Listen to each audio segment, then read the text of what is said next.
Hey there.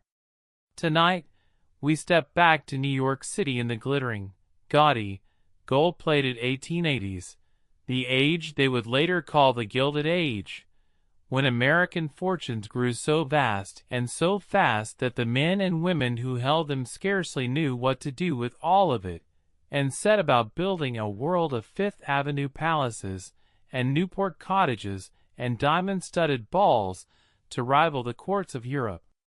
A world of old money and new money at war, of French châteaux rising on Manhattan streets, of opera boxes and calling cards, and the most rigid social rules ever invented on American soil. And tonight, you become one of them, a young woman of a great New York family, stepping into the most exclusive society the New World had ever seen. The truth about life at the top of Gilded Age New York? It was more lavish and more merciless than you can imagine, and you very likely wouldn't last a day. Before we begin, take a slow breath, and if you genuinely enjoy these quiet journeys into the past, go ahead and like the video and subscribe, but only if you truly want to. No pressure here ever. And let me know in the comments where you're listening from tonight, and what time it is for you.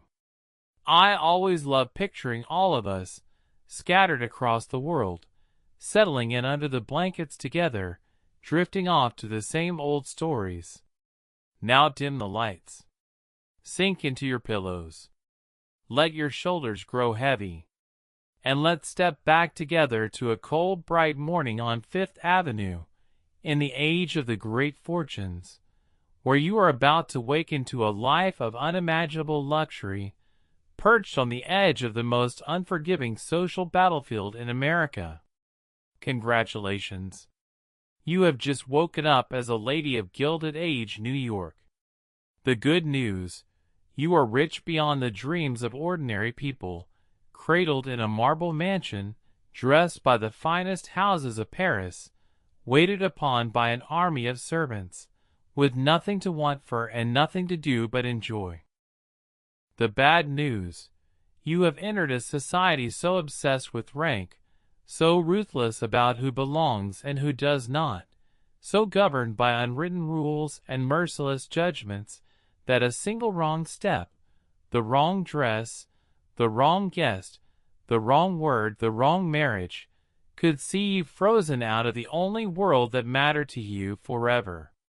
For this was an age without precedent in the history of the world, a moment when a handful of American families had come to possess wealth on a scale that no private persons had ever commanded, more than many kings, more than they could ever truly spend, and had set about building, on the raw new soil of a republic that officially had no aristocracy, the most elaborate and rigid high society the New World had ever seen.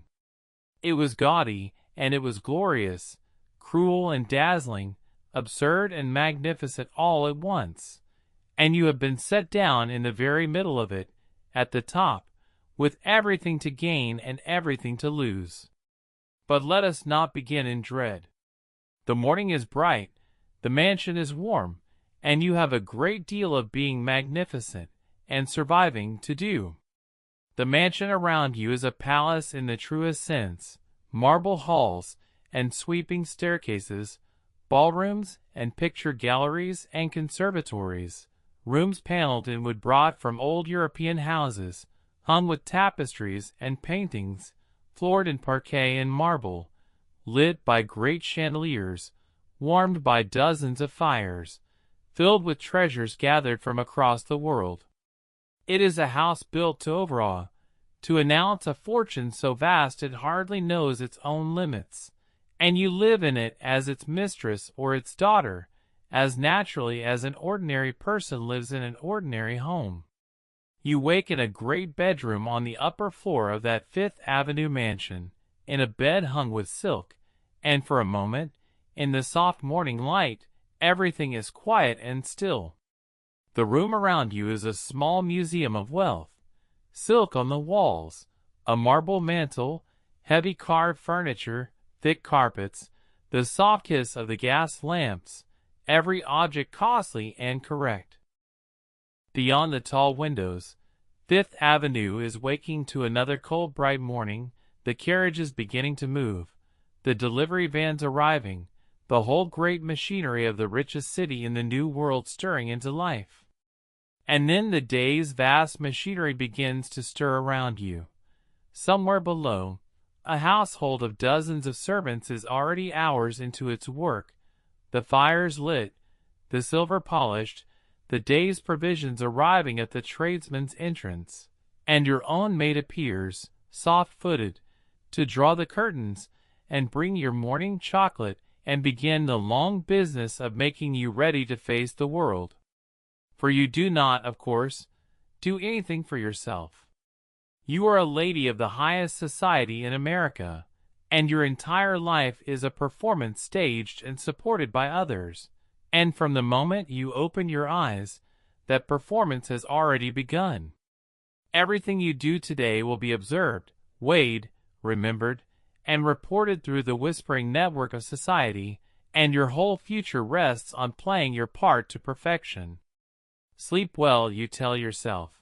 You shall need your wits. But first, you must be dressed, and dressing a Gilded Age lady is a considerable undertaking in itself. For you dress, in this age, like a work of architecture. First the fine linen chemise, then the corset, laced by your maid until your waist achieves the fashionable impossibility the age demands.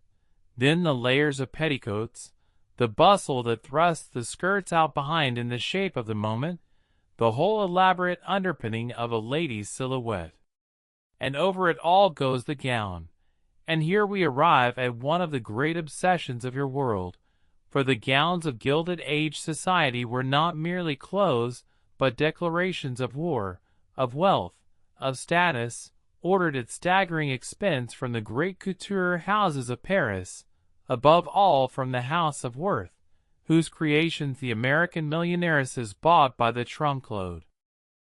A lady of your position might spend a fortune on her wardrobe in a single season, changing her costume 4 or 5 times a day, each ensemble precisely correct for its hour and occasion, each a small fortune in silk and lace and beadwork, each meant to announce, at a glance, exactly how rich and how fashionable and how important you were.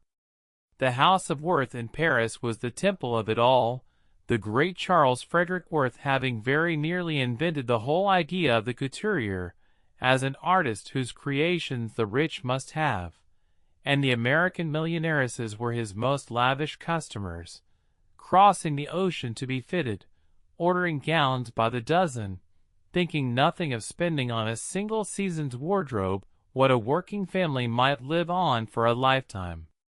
A great Worth gown was a marvel of construction and ornament.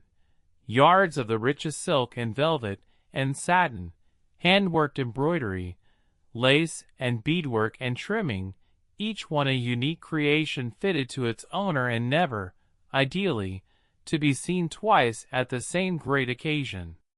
To wear the wrong thing, to appear dowdy or behind the fashion, or, worst of all, to be caught in last season's gown, was a genuine humiliation. To be perfectly, expensively, unmistakably a la mode was a daily obligation. To be dressed is to be armed. And by the time your maid has laced and buttoned and pinned you into your morning costume, you are magnificent, and rigid, and ready, and you have not yet even had your breakfast. Breakfast, when it comes, is a quiet and comparatively simple affair, taken in a sunny morning room, for the great performances of the day come later, and the morning is a time of preparation. But even here, at your coffee and your eggs, the day's real business is already before you, in the form of the morning's post, the flood of letters and cards and invitations that is the very lifeblood of a society lady's existence. For your whole world runs on invitations, to dinners, to balls, to teas, to the opera, to weekends in the country, and to receive them, and to give them, and to manage the intricate web of who has invited whom and who owes whom a call, is your true occupation, as demanding in its way as any man's business downtown. An invitation was never merely an invitation. It was a signal, a currency, a move in the game. To be invited to the right houses was proof of your standing. To be dropped from a list you had always been on was a quiet catastrophe. To secure an invitation to some especially exclusive event was a triumph to be worked toward for weeks. And the giving of invitations was a power in itself, the great lever by which a hostess built her position, for to hold an entertainment that everyone wished to attend, and to control who was and was not admitted, was to wield real influence over the whole anxious, aspiring world around you. So you sit at your breakfast, sorting the morning's cards, and what looks like a pleasant little pile of pretty stationery is in truth the daily dispatch from the front lines of a war you can never stop fighting. Every invitation had to be weighed, except this dinner, and you offend the hostess of that one. Call on her, and you must call on her rival too. Seat these two at the same table, and you court disaster. There were feuds to be navigated, precedences to be honored, slights real and imagined to be soothed or avenged, alliances to be tended, the whole delicate ecology of society to be kept in balance, all of it conducted through the medium of cards and notes and invitations, and the thousand small signals of inclusion and exclusion. A great hostess was, in effect, a general and a diplomat combined, marshalling her forces and managing her alliances in a campaign that never ended. You have, very likely, a social secretary to help you manage it all, and a great engagement book, and a mind forever running over the endless delicate calculations of your position. To an outsider it might look like idleness, this life of gowns and parties. It is nothing of the kind. It is a career, and a fiercely competitive one, and the currency it trades in is the most precious thing your world knows, social acceptance. And it was, notably, a woman's career, for in the strange division of that world the men made the money, and the women made the society. Your husband and the other great men vanished each morning downtown, to the banks and the railroads and the counting houses where the vast fortunes were won and lost, and returned in the evening tired and preoccupied, with little patience for the niceties of calls and cards. The whole intricate business of society, the entertaining, the alliances, the endless campaign for position, was left almost entirely to the women. It was the wives and mothers and daughters who fought the social battles, who made and unmade reputations, who ruled the ballrooms and guarded the gates. The men merely supplied the ammunition and reaped the reflected glory. So while it might look, from outside, as though the women of society did nothing while the men did everything, the truth was subtler. The men built the fortunes, but the women built the thing the fortunes existed to buy. And in that gilded kingdom of manners and belonging, it was the women who reigned. And nowhere is that career waged more relentlessly than in the great ritual of the morning, the paying of calls, and the leaving of cards. For the social life of Gilded Age New York was governed, top to bottom, by an etiquette of visiting so elaborate and so pitiless that mastering it was very nearly a full-time study. A lady had her day at home, the fixed afternoon each week when she received callers, and on all the other days she went out, in her carriage, to pay her own calls, leaving her engraved visiting card whether or not the lady of the house was in. And the cards themselves were a whole silent language, the way a corner was turned down, the number left, whether you asked for the lady or merely left the card, all of it carrying precise meaning, all of it noted and interpreted. To call, or fail to call, to be received, or to be told the lady was not at home, though her carriage stood plainly at the door, to have your card accepted or quietly ignored. These were the small daily battles by which reputations rose and fell. To make a first call and have it returned was to be accepted. To make it and have it ignored, or returned only by a card left without one's being received, was a message of cool rejection that no words could soften. A newcomer might spend a whole anxious season leaving cards and waiting to see which great ladies would deign to call back, her social fate hanging on those small engraved rectangles of pasteboard. And the rules multiplied endlessly: how soon a call must be returned, how long one might stay, when one might leave a card without asking for the lady, how a card must be folded to signify a call made in person, when black-bordered cards of mourning were required, and 100 other niceties that everyone of consequence knew, and that a single blunder in could brand one hopelessly provincial. It was a system perfectly designed to include and to exclude, to say without a word spoken exactly who was worthy of one's acquaintance and who was not, and a young woman learned its every rule with the seriousness of a soldier learning to survive, because in this world, socially, that is precisely what it was. And all of this rests, unseen, upon a vast machinery of service, for the great Fifth Avenue mansions were run like small hotels, or small kingdoms, by staffs of dozens. There was the butler, who ruled the household with immense dignity; the housekeeper, who ruled the female servants.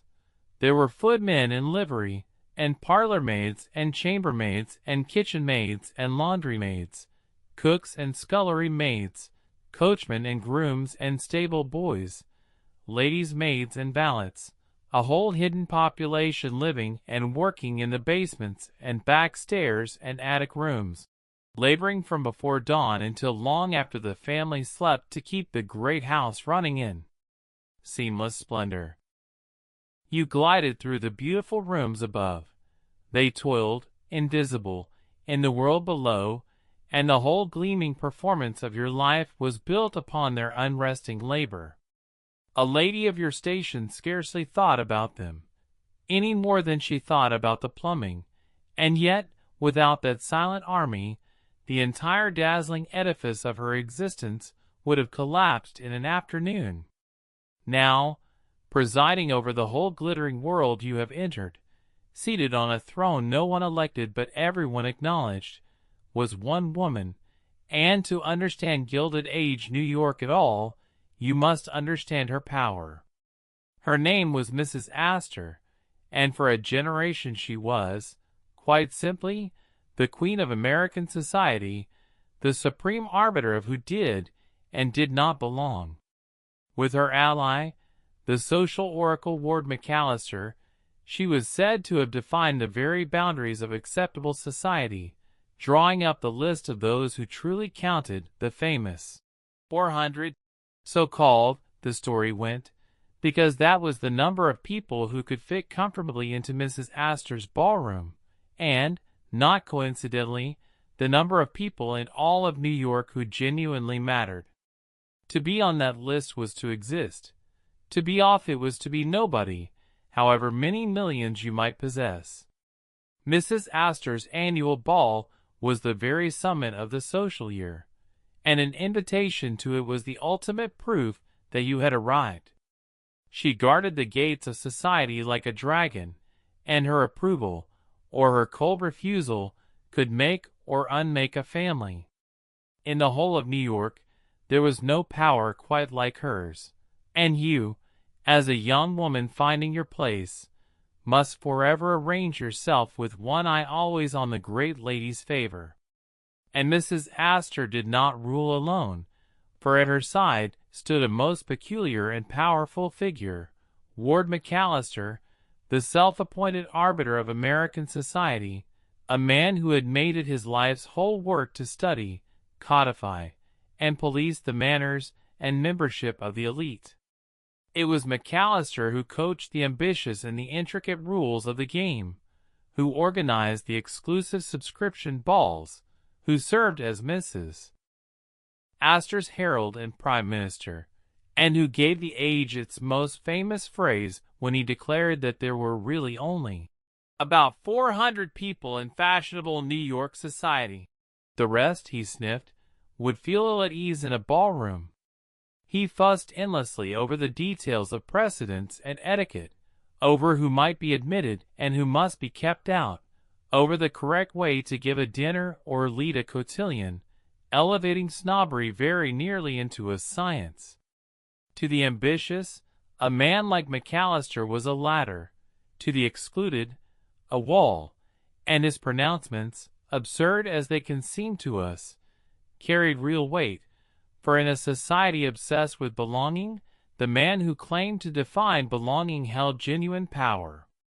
Between the Queen and her herald, society had its government, unelected, unaccountable, and, for a generation, very nearly absolute. And the machinery of that government was the endless round of exclusive entertainments through which one either was, or was not, admitted to the charmed circle.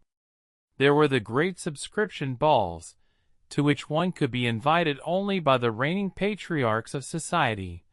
There were the private balls and dinners of the great hostesses, each guest list a careful act of inclusion and exclusion.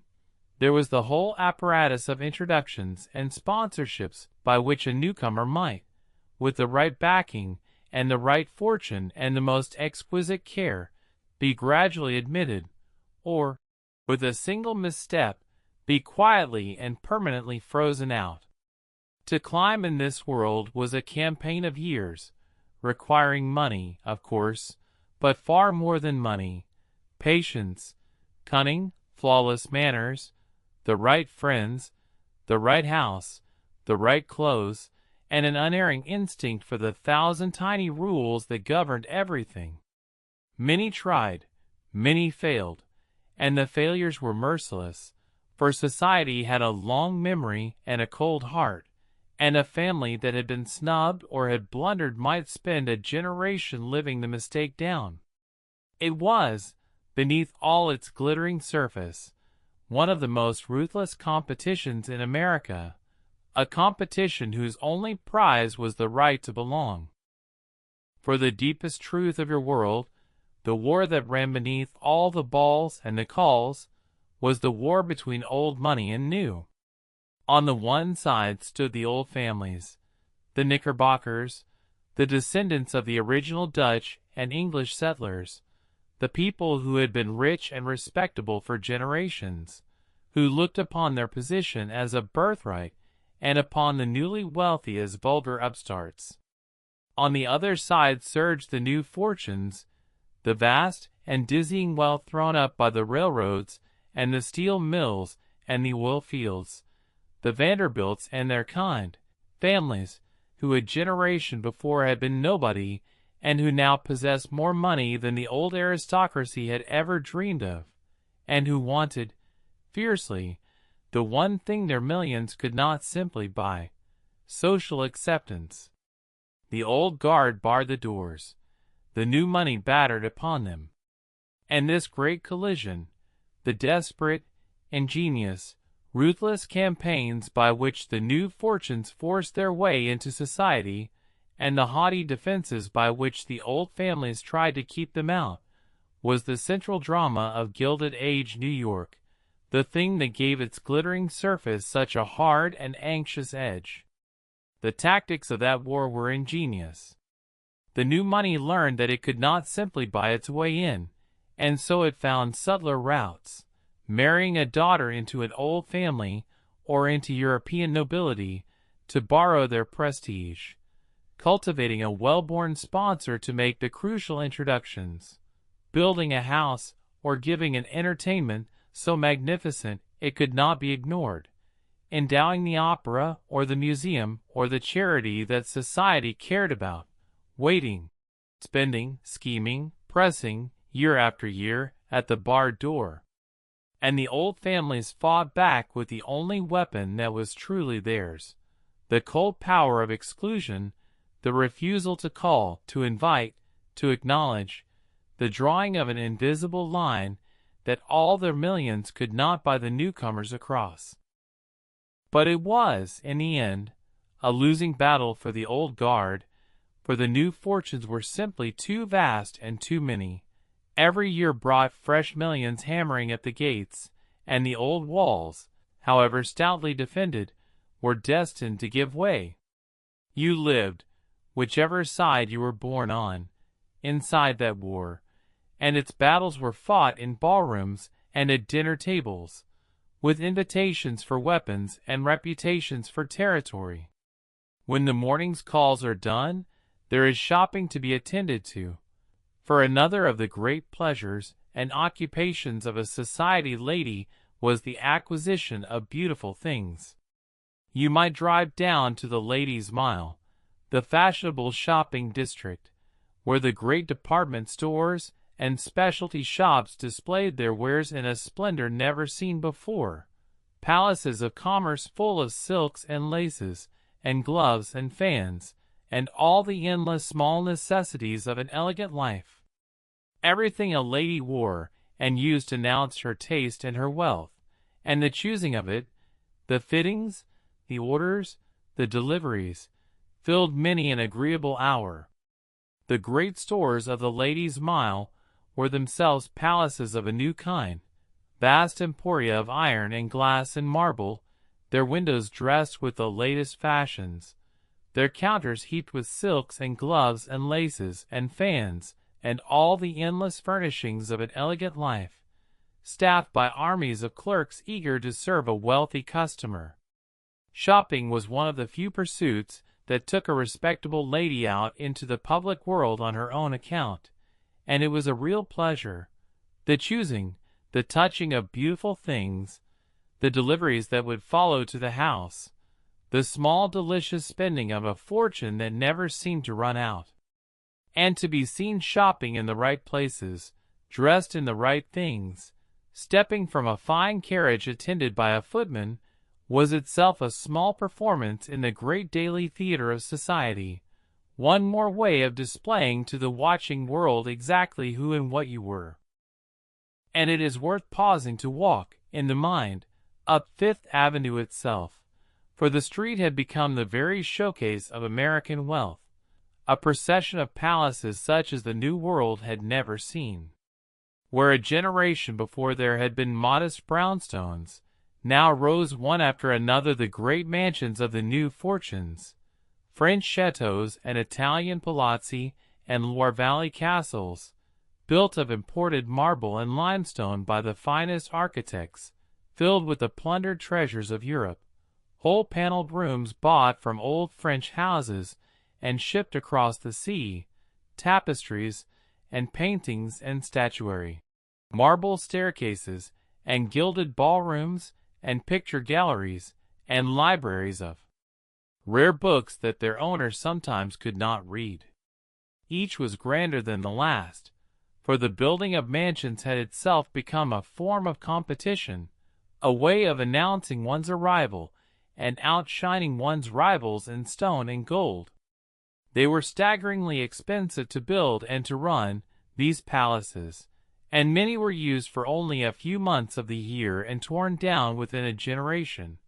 But while they stood they were the wonder of the age, the visible monuments of the greatest concentration of private wealth the world had ever seen. To step inside one was to enter a dream of European grandeur, a great marble entrance hall, a sweeping staircase, reception rooms opening one into another in gilded procession, a ballroom hung with crystal, a dining room that could seat scores, a picture gallery of old masters, a library of tooled leather, a conservatory of palms and orchids, a boudoir paneled in silk. Everything was the finest that money could buy and taste could find. French furniture and tapestries, Italian marble, Persian carpets, treasures shipped by the crate load from the auction houses and crumbling palaces of Europe. The very rooms were often bought whole abroad and reassembled in New York, so that a family might dine in a hall that had once stood in France 3 centuries before. It was magnificent, and it was, some whispered, a little absurd, this borrowing of Europe's past to clothe America's brand-new fortunes. But it was undeniably splendid, and it was the setting in which your whole gilded life was staged. To live in such a house, to receive in its gilded rooms, was itself a proof of your standing, and the address, the architect, the very grandeur of the pile, all were read and ranked by the watching world as carefully as everything else. And beneath the marble splendor, in the basements and back stairs and cramped attic rooms, lived and labored the great hidden population without whom none of it could function. The servants, whose unresting toil produced the seamless magic of the household. Consider the sheer scale of it. A great mansion might employ dozens of them, a whole descending hierarchy from the lofty butler and the housekeeper down through the footmen and the ladies' maids to the lowliest scullery maid and hall boy, each with their place and their duties, and their own strict order of rank as rigid, in its way, as society's own. They rose before the family and slept after them. They carried the coal and blacked the grates and polished the endless silver, cooked the elaborate meals and served them faultlessly, laid the fires and cleaned the vast rooms and answered the bells at every hour, laundered the mountains of fine linen, dressed the ladies and the gentlemen, drove the carriages and tended the horses, an entire economy of labor, invisible by design, so that the family above might appear to float through life, untouched by effort. Their lives were hard, their hours long, their wages small, their freedom slight, and yet a place in a great house was, for many, a coveted thing, a respectable and steady position in a hard world. They saw everything, these silent servants, every quarrel and secret and vanity of the family they served, and said nothing, for discretion was the first rule of their trade. The great figures of that hidden world were personages in their own right. The butler, grave and imposing, commanded the male staff and the dignity of the house, answering the door to callers, presiding over the service of dinner, keeping the wine and the silver, a man whose bearing could be as lofty as any master's. The housekeeper, in her rustling black, ruled the maids and the linen and the stores. The chef, very often French and temperamental and highly paid, was an artist whose creations were part of the family's glory. And closest of all to you was your own lady's maid, the woman who dressed you and tended your clothes and did your hair and knew your body and your moods and your secrets more intimately than almost anyone, a relationship of strange closeness across an unbridgeable gulf of rank, for she was at once your most personal attendant and a servant you might dismiss at will. Between these upper servants and the lowly maids of all work below them stretched a hierarchy every bit as fierce as society's own, with its own snobberies and precedences and dignities, played out in the servants' hall below stairs. It was a whole world, complete and self-contained, running silently beneath your feet. And the whole gorgeous edifice of Gilded Age life rested, quietly and entirely, upon their bent backs. In the afternoon, weather permitting, comes one of the great rituals of display, the drive in Central Park. For to see and be seen was the very purpose of society, and there was no better stage for it than the fashionable hour in the park, when the wealthy of New York took the air in their finest equipages, glossy horses, gleaming carriages, liveried coachmen and footmen, the ladies within dressed to perfection, parading slowly along the drives in a grand promenade of wealth and fashion, bowing to acquaintances, noting who rode with whom, and in what splendor.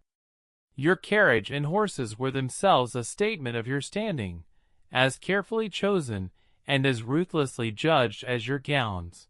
And the drive in the park was a daily review of the troops of society, a chance to display your magnificence and to measure it against everyone else's. The turnout was everything. The matched pair or four-in-hand of glossy, high-stepping horses, the gleaming lacquered carriage of the correct and fashionable type, the coachman and footman in spotless livery seated just so, the whole equipage as carefully assembled and as ruthlessly judged as any ball gown. A lady learned the fine gradations of it all, which carriage was correct for which hour and errand, how to sit, how to bow, whom to acknowledge, and whom to cut, and the daily drive became a moving exhibition in which the wealth and taste of the great families were displayed and compared along the fashionable stretches of the park. To be admired there, to have one's carriage and horses and toilette pronounced the finest, was a small daily victory. To appear in anything less than perfect style was to lose ground. It looks to us like a simple, pleasant outing. It was, in truth, one more arena of the endless competition, another hour of the ceaseless performance that was a society lady's life. And on your own day at home, instead of going out, you receive, seated in your beautiful drawing-room in an elegant afternoon gown, ready to welcome the callers who come to pay their respects, offering them tea from a silver service, making the light, graceful, careful conversation that was itself an art form. The talk would be of nothing very much and everything that mattered, the latest engagements and entertainments, who had been seen where and with whom, the small news of the tribe, all of it exchanged with smiling correctness, while a great deal was silently observed and noted. Who called on her day, and who did not, who stayed the correct few minutes, and who lingered, how warmly you were greeted, and how warmly you greeted others. All of it was part of the endless quiet accounting of society. To receive gracefully, to keep just the right circle of callers, to be neither too eager nor too cold, was one more skill in the vast repertoire a great lady had to master. The tea things gleamed, the conversation flowed, the afternoon light slanted through the tall windows onto the silk and the flowers, and beneath the pleasant surface, the great game went quietly on. As evening approaches, the whole glittering world withdraws to dress, and now comes the grandest transformation of the day, the long and serious ritual of dressing for dinner and for the evening's entertainments. This is the summit of your day, and your maid devotes herself to it utterly. The magnificent evening gown, the most splendid of all your Paris creations, the dressing of the hair, the long gloves, and then the jewels. For the ladies of Gilded Age, New York wore fortunes in gems, diamonds and pearls and emeralds heaped upon throat and wrist and bosom in a display of wealth so lavish it startled even the aristocrats of Europe. The jewels alone were a fortune walking. The great ladies of the Gilded Age competed in gems as in everything else, and their collections rivaled those of European royalty. Ropes of matched pearls, diamond tiaras and stomachers and dog collars, emeralds and sapphires and rubies bought from the estates of impoverished aristocrats and the finest jewelers of Paris. A lady might wear, to a single ball, gems worth more than a great house, blazing at her throat and ears and wrists, and in her hair, a deliberate and dazzling advertisement of her family's wealth. To descend your grand staircase in the evening, gowned and bejeweled and perfect, was to become the most dazzling version of yourself the age could produce, and you would need every ounce of that armor, for the evening ahead was the true battlefield of society, where the great dinners and balls and operas played out the endless drama of who belonged. And what dinners they were! Delmonico's, the most famous restaurant in America, was where fashionable New York gathered to dine, and to give its grandest public banquets, its name a byword for luxury, its kitchens the finest in the country, the setting for countless of the great social occasions of the age. In the great dining rooms of the Fifth Avenue mansions, or at Delmonico's itself, the society of the Gilded Age sat down to feasts of staggering extravagance, course after course of the finest French cuisine, prepared by celebrated chefs, served on gold and the finest porcelain, matched with the rarest wines, amid a setting of flowers and candlelight and priceless plate designed to overwhelm. A great society dinner was a work of art and a weapon of war.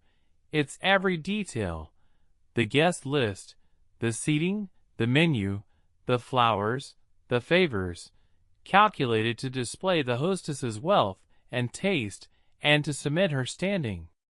To be invited was an honor, to be seated well, a triumph, to be omitted, a wound. And when the great evening was your own, when you were the hostess, the anxiety was 100-fold, for a society dinner was a performance on which your reputation rode, and every detail had to be flawless. The table itself was a work of art, laid with a fortune in silver and crystal and gold-rimmed porcelain, banked with flowers grown in your own hothouses or bought at ruinous expense, lit by candles in silver branches, each place set with a bewildering array of glasses and forks for the many courses to come. The seating had been agonized over for days, for to place a guest wrongly, to seat below a lesser person one who claimed precedence, was to give an offense that would be remembered and resented. The menu, the wines, the service, the very number and bearing of the footmen behind the chairs, all were watched and judged by guests who were themselves expert hosts, and a single failure of taste or lavishness could become the quiet talk of the town. To give a great dinner was to stake your standing on an evening's flawless execution, and to bring it off perfectly, to have your table pronounced the finest, and your evening the most delightful, was among the sweetest of a hostess's triumphs. And through it all ran the same rigid etiquette that governed everything, the precise order of precedence, the correct forms of address, the flawless manners that separated those who truly belonged from those merely pretending. The extravagance could reach heights that seem, from here, almost deranged. There were dinners where the guests dug with little gold spoons for party favors buried in sand of crushed jewels, dinners served to guests on horseback, a banquet given in honor of a small dog that wore a diamond collar, tables decorated with ponds and fountains and hundreds of live birds. The rich of the Gilded Age, having more money than any private people had ever possessed, competed to spend it in ever more astonishing ways, each host straining to outdo the last, until the newspapers overflowed with breathless accounts of feasts that cost fortunes, and fed a few hundred people for an evening. It was display raised to a kind of madness, wealth with no purpose left but to announce itself, and it drew, even then, the disgust of reformers, and the wonder of a public that devoured every detail. You dined amid beauty and abundance beyond imagining, and you watched every word and every gesture, because at a Gilded Age dinner table, someone was always watching you. But the very heart of the social season, its most public and most fiercely contested stage, was the opera. For a night at the opera in Gilded Age New York had almost nothing to do with music and everything to do with society. The great families kept their boxes not to listen, but to be seen, arrayed in their jewels and their finery in a grand tier of boxes that came to be called the Diamond Horseshoe, for the blaze of gems that adorned the ladies who sat in them. And the opera, too, became a battlefield in the war of old money and new, for when the established families, entrenched in the old Academy of Music, refused to grant boxes to the surging new fortunes. The new money simply built their own opera house, the Grand Metropolitan Opera, bigger and richer, and with boxes enough for all the Vanderbilts and their kind, and drew society away to it, until the old Academy withered and died. It was a perfect parable of the age. The old guard, entrenched in its exclusive old house, refused to make room. The new fortunes, unable to buy their way in, simply built a bigger and more magnificent house of their own and rendered the old one obsolete. Money and marble beat lineage and tradition. The future, as it always did in the Gilded Age, belonged to those with the deepest pockets and the fewest scruples about spending. And so the very institution of the opera, that supposed temple of high culture, became one more trophy in the endless war of the parvenus against the patricians, a war the parvenus, in the end, always won. It was one of the great victories of the new money over the old, won not with music but with marble and gold. And to hold a box at the Metropolitan, to sit in the Diamond Horseshoe on a great night blazing with diamonds, was to sit at the very pinnacle of American society, on display before all the world.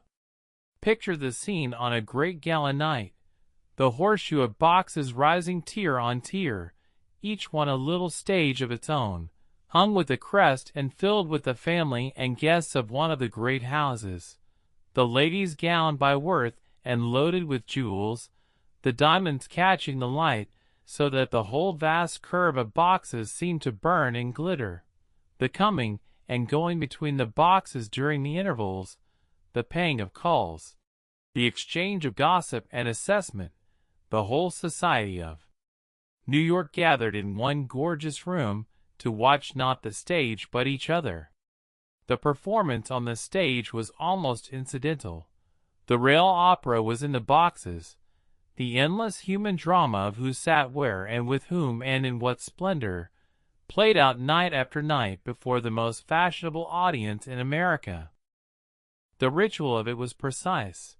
One arrived fashionably late, so as to be seen entering. One appeared in the box in full evening splendor, the ladies in front where the light would catch their jewels. One received visitors and paid visits from box to box during the long intervals, the whole opera house a great vertical drawing room in which society displayed and rearranged itself, and one might depart before the final curtain, the music having been, all along, the least of the reasons for coming.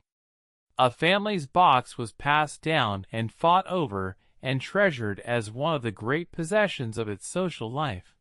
The location of it, the company one kept in it, the frequency and splendor of one's appearance there, all were noted and weighed.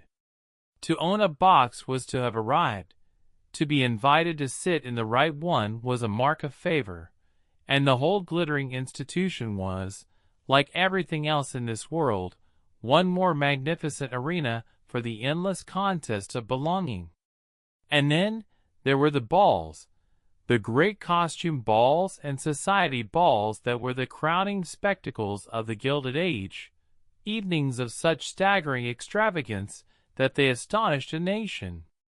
Imagine a Fifth Avenue mansion transformed into a fairyland, banks of flowers everywhere, a full orchestra, hundreds of guests in the most magnificent costumes that money could contrive, dancing until dawn beneath blazing chandeliers, the whole affair costing a sum that could have fed a city's poor for a year.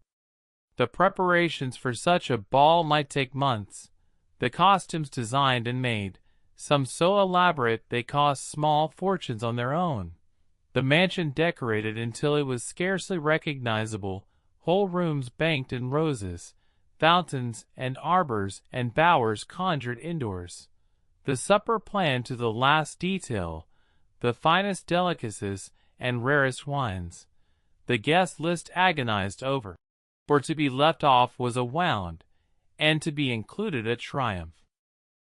And on the night itself, The great house would blaze with light from top to bottom, the carriages lined up for blocks, the crowds gathered on the pavement to gawk at the arriving guests in their fabulous costumes, the newspapers primed to report every detail to a fascinated nation.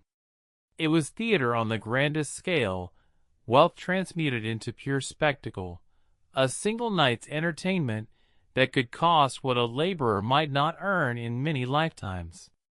And to be inside it, moving through the flower-banked rooms in your finest gown, the orchestra playing, the champagne flowing, the most important people in America gathered around you in their jewels and their splendor. It was intoxicating, genuinely, a beauty and a brilliance that could take the breath away. There was real magic in it, whatever its cost and its cruelty. The blaze of the chandeliers on the diamonds and the silk, the music, the dancing, the sense of being at the very center of the world on a night that would be talked of for years. You would dance and be admired, and glide from room to gorgeous room, and if you were young and lovely and well-placed, you might feel, for a few hours, that life could hold nothing finer than this. And yet, even in the midst of the enchantment, some watchful corner of your mind would never quite rest, noting who had bowed to whom, who had been slighted, where you had been seated, how you had been received, for the ball was a battlefield as well as a wonder, and you were never, even dancing, entirely off duty. That was the strange doubleness of it all. The most beautiful nights of your life were also the field of your most anxious labor, pleasure, and warfare woven together beneath the same blazing lights.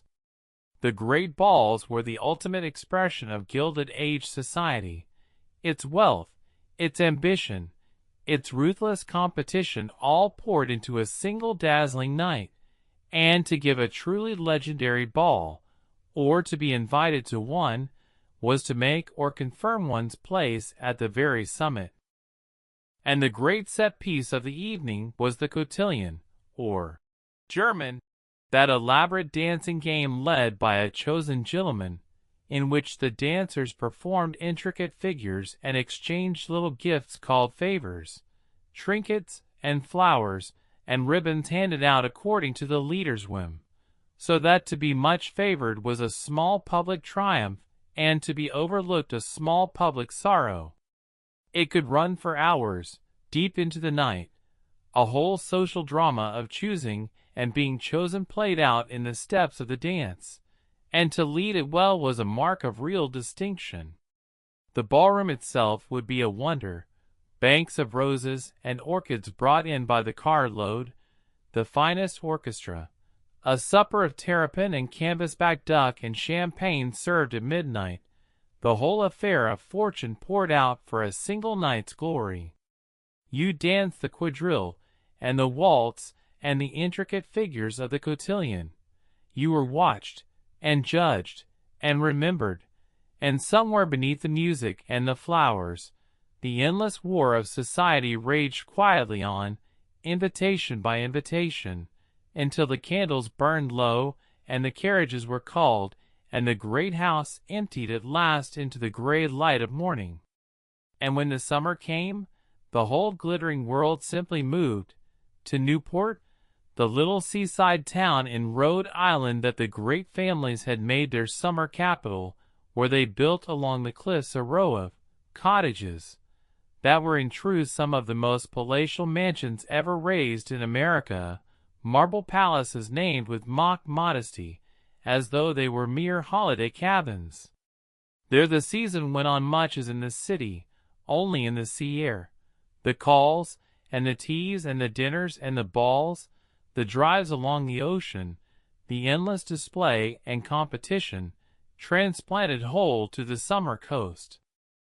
To have a cottage at Newport, and to be received in the right ones, was another essential proof of belonging, and the great houses vied with one another there in a summer-long contest of splendor, throwing balls and entertainments of ever more staggering extravagance, until the whole place became a kind of gorgeous open-air theater of American wealth at its most unrestrained.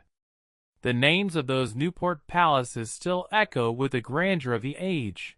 Great marble halls modeled on the palaces of Europe, with gilded ballrooms and dining rooms of alabaster and gold, terraces above the crashing Atlantic, and stables and gardens and staffs to match, all of it built and maintained at fabulous expense to be used for a mere handful of weeks each summer.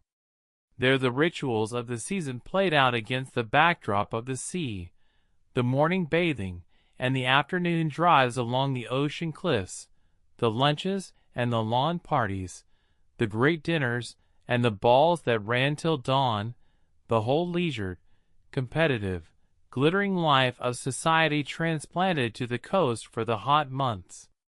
And the competition among the hostesses reached, at Newport, a kind of frenzy, each ball more lavish than the last, fortunes spent on flowers and orchestras and favors and spectacle, in an ever-escalating contest to give the most memorable entertainment of the season. It was beautiful, and it was absurd, and it was the purest distillation of the Gilded Age, unimaginable wealth poured out upon pure display, in a summer-long tournament whose only prize was to be talked about, and envied, and acknowledged as supreme.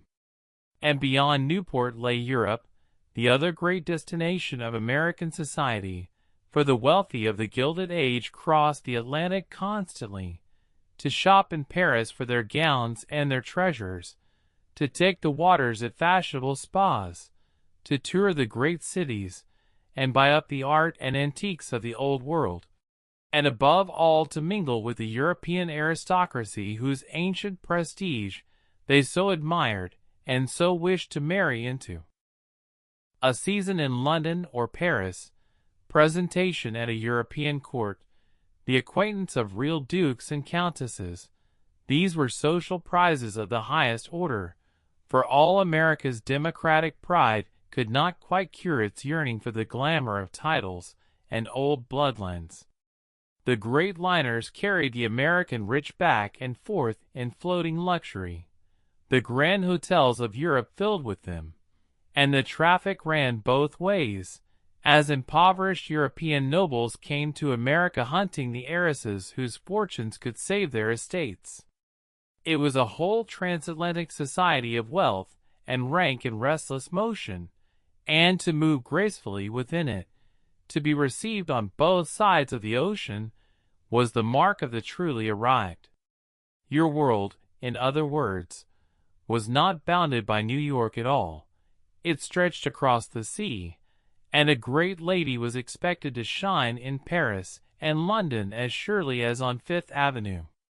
And there were the country places too, for the great families kept, besides their city mansions and their Newport cottages, sprawling country estates where they might play at the landed life of the European aristocracy they so admired. Thousands of acres, great houses, stables of fine horses, kennels of hounds, whole villages of servants and gardeners and grooms. There the men rode to hounds and shot, and played at being country squires, and the whole apparatus of the great weekend house party unfolded, guests arriving by private railway car, days of sport and drives and lawn games, long dinners and evenings of cards and music, the same society transplanted to the country for a few days of a different kind of display. To be asked to the right country houses, to move easily in that sporting, leisured world, was one more mark of belonging, and the estates themselves, like everything else, were built and maintained on a scale meant to overawe, monuments to fortune so vast they could raise a European nobleman's whole way of life out of the American ground by sheer force of money. Between the city and Newport and Europe and the country, a great lady's year was a constant, luxurious migration from one splendid setting to the next, the season following her wherever she went. And woven through all of it, the great quiet business beneath the parties and the display was the marriage market, for the ultimate purpose of a young woman's launch into society was, in the end, to make a brilliant match, and the whole glittering season was, at bottom, an elaborate machinery for the trading of daughters. A girl was brought out, presented, displayed at the balls and the dinners and the opera, her beauty and her manners, and above all her fortune assessed by the watching world, in the hope of securing a husband who would raise or confirm her family's standing. And in the Gilded Age, this ancient business took on a spectacular new form, the marriage of American money to European rank. For the new fortunes had money beyond counting but craved the one thing America could not supply, old, titled, aristocratic prestige. And the old families of Europe had titles beyond counting but were, very often, desperately short of cash. And so was struck the great bargain of the age. American heiresses, the dollar princesses, were married off in droves to English dukes and French counts and Italian princes, trading their fathers' millions for a coronet and a great crumbling ancestral house, in transactions negotiated as coldly as any merger. The logic was brutally simple and perfectly matched. On one side stood the American heiress, rich beyond measure, but socially insecure, whose family craved the one prize their money could not manufacture, ancient, unquestionable rank. On the other stood the European nobleman, his titles centuries old and his coffers empty, his great ancestral house crumbling for want of funds, who craved the one thing his lineage could not supply, cash. And so the two were traded, the money flowing east across the Atlantic, and the coronet flowing west, in a bargain that suited everyone concerned except, very often, the young woman at the center of it.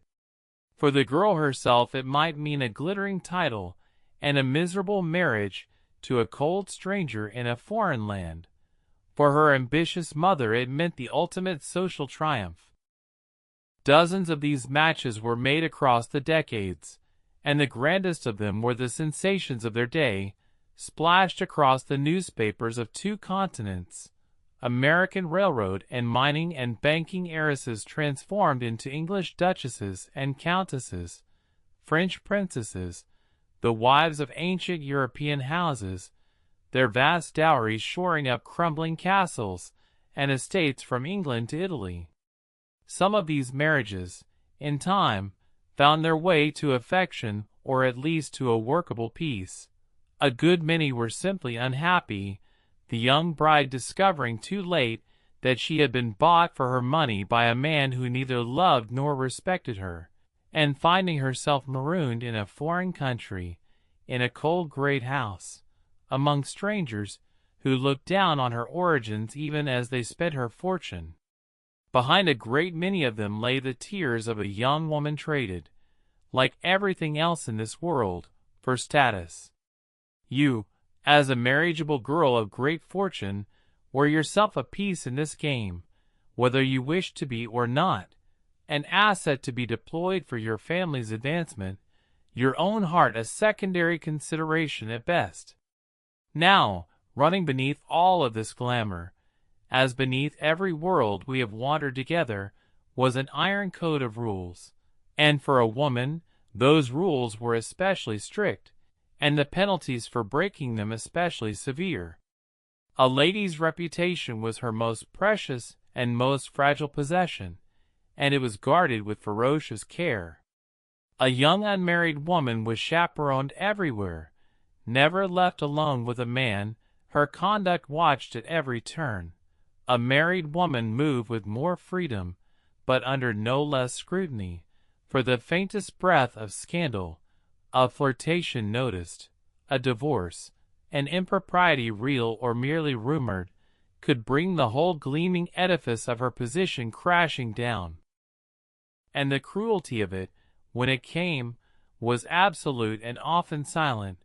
No confrontation, no explanation, simply the slow cold closing of doors, invitations that stopped coming, calls that were no longer returned, greetings that grew distant, a chill that spread through the whole society until the offender found herself, without a word ever spoken, on the outside of the only world she had known. It could happen for a great scandal, or for a small mistake, for a divorce or a flirtation, or merely for having offended the wrong powerful hostess. And once it began, it was very nearly impossible to reverse, for society moved as one, and no one wished to be seen befriending the fallen. Whole families lived in quiet dread of it, guarding their conduct and their daughter's conduct with anxious care, for the higher one climbed the further there was to fall, and the fall was public, and it was permanent. Society could be pitiless to those who transgressed. It closed its ranks against the disgraced with a coldness that could destroy a life. And there was a double standard woven through it all, as there so often was. For a gentleman might stray, might gamble, might keep company he ought not, and society would look the other way with a shrug, while a woman who did a fraction as much was ruined beyond redemption. The whole weight of watchfulness fell upon her. Her purity, her discretion, her flawless correctness were the price of her place, and a single lapse, or even the mere appearance of one, could end her. It made for a life lived always a little on guard, always aware of being watched, always careful, a golden existence shadowed by a low and constant anxiety, the knowledge that everything one had could be lost through one wrong step, one wrong word, one enemy's whisper. And so a lady learned to move through her gilded world with unfailing care, to perform her virtue as carefully as her wealth, to guard her name as she guarded her jewels. For in Gilded Age society, to lose your reputation was to lose everything, and there was very often no way back. There was, too, the performance of virtue, for the ladies of society were expected to be charitable, and charity itself became one more arena of display. The great hostesses lent their names and their money to good causes, hospitals and orphanages and relief societies, and organized charity balls and bazaars that were as much social events as acts of mercy, occasions to be seen doing good, to mingle benevolence with fashion. There was real kindness in some of it, and real good done, but there was also a great deal of vanity, charity worn like a jewel, the giving carefully calibrated to enhance the giver's standing. To sit on the right committee, to be a patroness of the right cause, to be noticed for one's generosity, these were social assets like any other, and the poor, on whose behalf the great balls were thrown, would have been astonished to see how little of the fortune spent on flowers and orchestras ever reached them. Still, it was expected, and you did it, and you learned to wear your good works as gracefully as your diamonds. And there was, if one cared to look, a great deal of genuine need to be relieved, for the very same New York that held your marble palace held also some of the most crowded and desperate slums in the world, teeming tenements where the poor and the newly arrived immigrant lived packed together in want and squalor scarcely a mile from Fifth Avenue. The two cities existed side by side and barely touched, the gilded few at the top spending on a single ball what might have housed and fed hundreds of the struggling many, the whole glittering edifice of society raised upon a base of poverty it preferred not to see.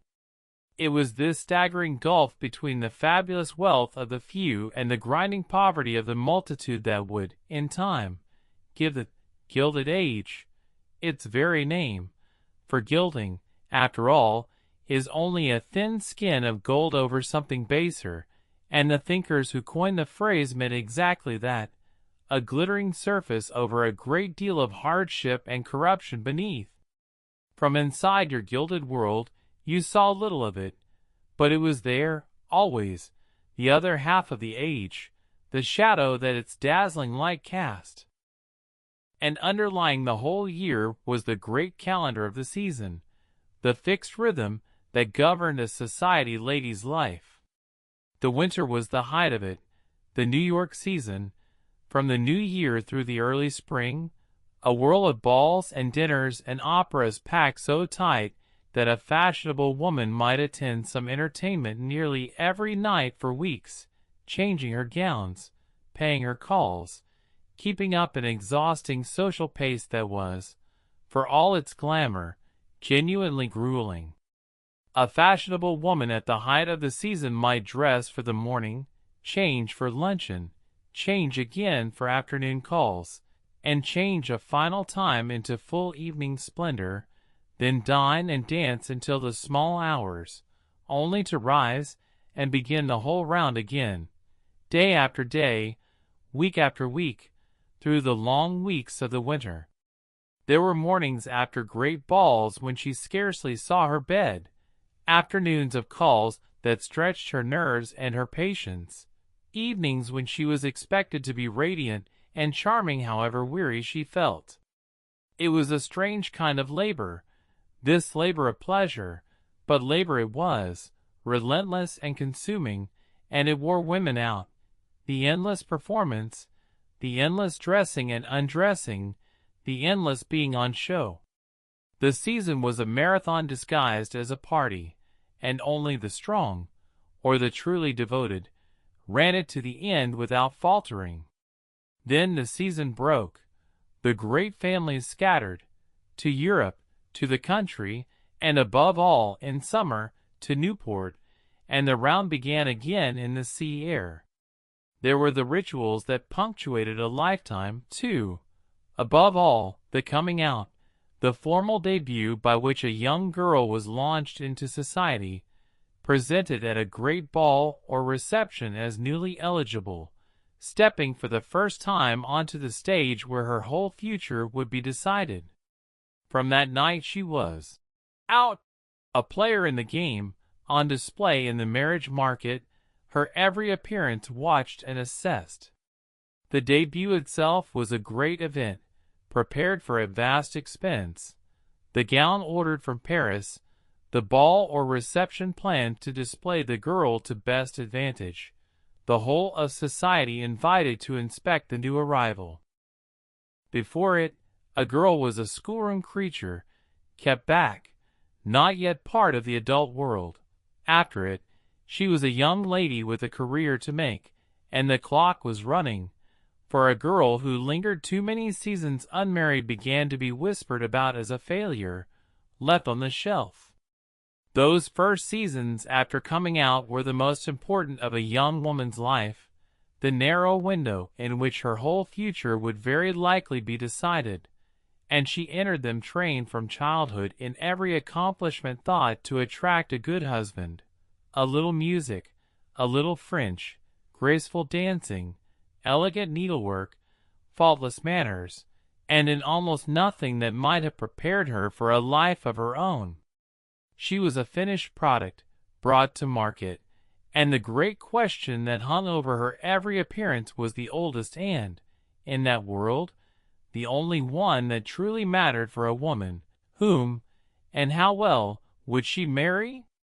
The calendar turned, year upon year, season upon season, and a woman's life was measured out in balls and calls and summers at Newport, in the endless, glittering, exhausting rounds of a society that never, ever truly rested. And it was exhausting. That is the truth beneath the glamour that we too easily forget. To be a great lady of Gilded Age society was to be always on duty, always performing, always watched, to spend one's days in an unremitting round of obligation, one's nights in a whirl of entertainments that were also contests, one's whole self poured into the maintenance of a position that could never be secured but only, endlessly, defended. There was little rest in it, and less peace, and for a woman of any real depth, a kind of hollowness at its heart, a life of tremendous activity and tremendous emptiness, brilliant and glittering and, underneath, curiously starved. Many thrived on it. Some, like the young Edith we shall meet, suffocated in it. But no one who lived it fully would have called it easy. The gilded cage was gilded indeed, but it was, unmistakably, a cage. And so, as another long and glittering day draws to its close, and your maid unpins the jewels and unlaces the gown and takes down your hair, and you are alone at last in your great silk-hung bedroom with the gas lamps turned low, you take stock of the strange and dazzling world you have entered. You have called and been called upon. You have driven in the park and dined off gold and perhaps danced beneath the chandeliers. You have played your part, all day long, in the endless performance of society, forever watched, forever judged, forever measuring yourself against everyone around you. And you notice, in the quiet, how tired you are, not in the body only, but in some deeper place, how much of yourself you have spent, this day and every day, on the endless watching and being watched, the calculating, the performing, the ceaseless small war for your place. It is a strange thing, to have everything the world can offer and to feel, underneath it, so curiously unfree, to be rich beyond measure, and yet bound at every turn, to live in a palace, and yet in a cage. This is the golden cage you were born into, or married into, or fought your way into. A life of unimaginable luxury and unrelenting pressure, where every privilege carries a price, and the higher you climb, the harder and the more anxious the climbing becomes. And yet, in the honest quiet of the night, you wonder, as the great ladies of that world surely wondered, in their own silent hours, what it was all for, the endless striving, the fortune spent on flowers and gowns, the lives shaped entirely around the winning of a place in a circle that existed only because it kept others out. So much brilliance, so much effort, so much of the one life you were given, poured into the maintenance of a glittering surface. But such thoughts do not survive the daylight, when the invitations come and the game resumes. They belong only to the dark, to the moment before sleep, when the performance is over and you are, for a few hours, simply yourself. You would not trade it, you tell yourself, for any easier life. And then you turn down the lamp and lie in the dark and listen to the great house settle around you and drift towards sleep, wondering, just before it takes you, whether tomorrow will bring an invitation or a slight, or one more small battle in the endless war for your place in the only world that matters.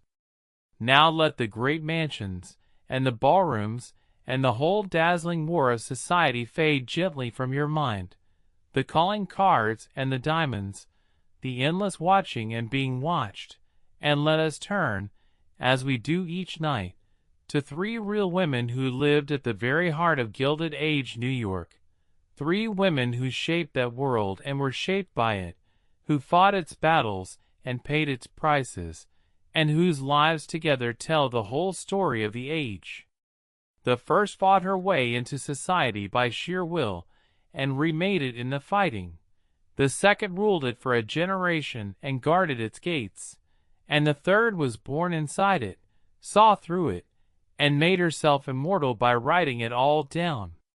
We begin with the great social general herself, the woman who took on the Queen of New York and won.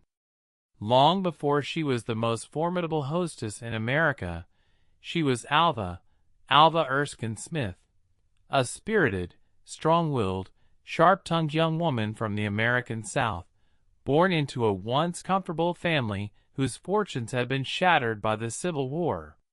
She grew up partly in the South and partly abroad, in Paris, where she absorbed a love of European grandeur and a steely sense of her own worth, and she came into womanhood clever, ambitious, forceful, and entirely determined to rise. A small woman with an iron will and a genius for getting exactly what she wanted, whatever it cost and whoever stood in her way. Her family's money was gone. Her looks were considered good but not dazzling. What she had was nerve, and intelligence, and a ferocious drive. Those years abroad had done their work upon her. In Paris, she had seen how a real aristocracy lived, had absorbed the grandeur of European palaces, and the confidence of people who never doubted their own worth, and had come home with a vision of magnificence and a conviction that she was meant for great things, whatever her family's fallen circumstances. She was not content, as other girls were, simply to marry comfortably and subside into domestic life. She meant to be somebody, to matter, to command, and she understood, with a clarity that was almost frightening in one so young, exactly what it would take. She would need money, a very great deal of it, more than any respectable Southern family could supply, and so she set about, with cool determination, to marry it. And she used all her nerve and all her cleverness to make the marriage that would give her the fortune her ambitions required. She married William Kissam Vanderbilt, grandson of the old Commodore, heir to one of the largest of all the new American fortunes. Railroad money, mountains of it, and not a scrap of social standing to go with it. It was, on both sides, a bargain as much as a romance. He gained a clever, forceful, ambitious wife who would give the Vanderbilt name the social polish it lacked. She gained the vast fortune she needed to launch her assault upon the summit of society. And launch it she did. For the Vanderbilts, for all their staggering wealth, were new money of the newest and most scorned kind, descended from a rough, self-made old railroad king, and the old families of New York would not receive them. Mrs. Astor and her circle looked down upon the Vanderbilts as vulgar upstarts, and simply refused to acknowledge them socially, no matter how many millions they possessed. And this, to a woman of all this fierce ambition, was intolerable. For what was the point of all that money if the doors of society stayed shut? So Alva declared war. She would not be looked down upon. She would not be excluded. She would batter her way into the very heart of the society that scorned her, and she would do it not by begging for acceptance, but by making herself too magnificent, too powerful, too impossible to ignore.